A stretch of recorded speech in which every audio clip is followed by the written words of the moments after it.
कराची कामरान तिसोरी के गवर्नर नामजदगी पर कायदे हस्बे इख्तलाफ सिंध हलीम आदिल शेख ने अपने जारी वीडियो बयान में कहा कि रजीम चेंज ऑपरेशन का एक और तोहफा सिंध को मुबारक हो।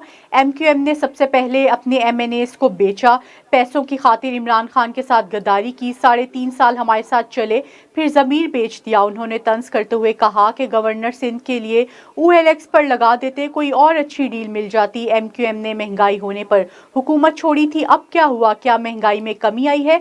मुहाजिर कार्ड खेलकर MQM ने कराची को बेचा है। गवर्नर सिंध का जो नाम चुना गया है सिंध के अवाम की तौहीन है। MQM ने पहले MNA बेचे, अब गवर्नर भी बेच दिए। MQM ने आदिल का नाला लगाकर सब कुछ बेच दिया है। MQM अब एक सीट भी नहीं जीत सकेगी।